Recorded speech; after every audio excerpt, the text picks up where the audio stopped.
Antigua and Barbuda, the gem of the Caribbean, our little paradise. Moderately low rainfall has been one of the most notable things about Antigua, dating back several decades. But where do we get water from, and is it safe?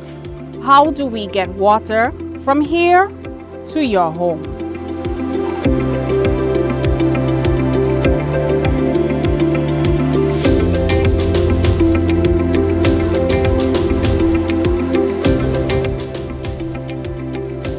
APUA normally accesses three sources of water. There's groundwater, there's surface water, and there's desalinated water. APUA collects water from several different sources.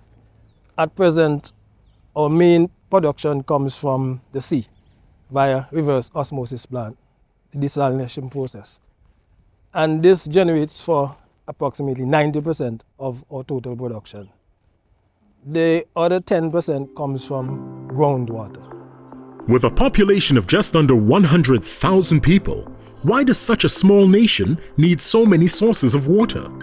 As a small country, we need multiple sources for the sake of having options. You basically try to be efficient in whatever sources you have, and it all has to do with cost. Groundwater is the cheapest source, which you would prefer to have. Then you have surface water, which is next up, and then desalination, which is a source that you really have to rely on, not the first preference. At present, APUA gets almost 100% of its water supply from reverse osmosis. But before we dive into that process, let's take a brief look at the other two, ground and surface water.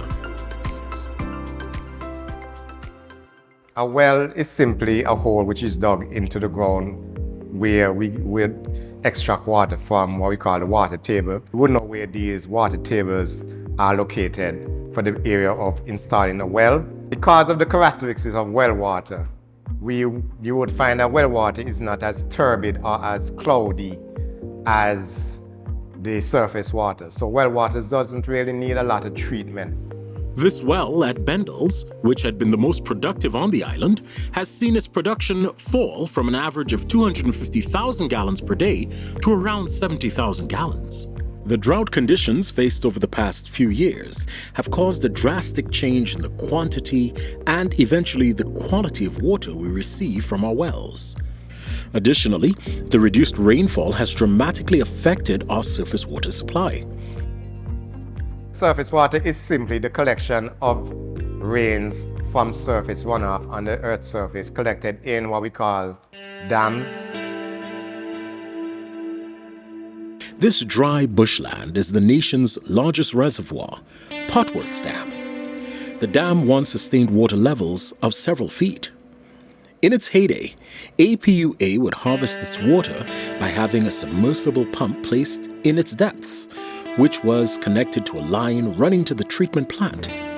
But things have changed dramatically. Over the past few years, APUA has had to move most of the country's reliance on water to reverse osmosis. Within the last few years, a decision has been taken by the government to go to 100% desalination, not relying on either surface or ground.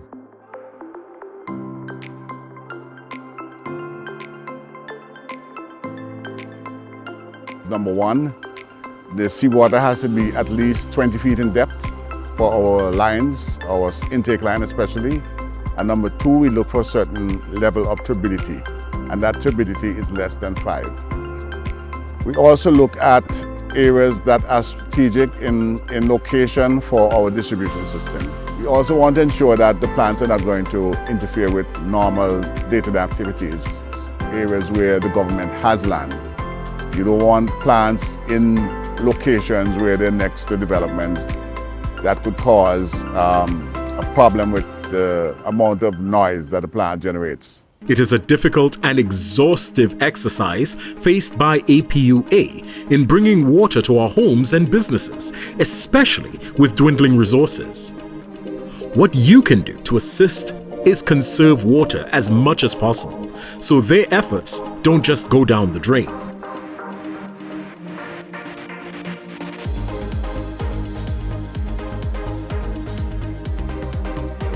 We have tapped into the sea a resource we have in abundance to get water from here to your home.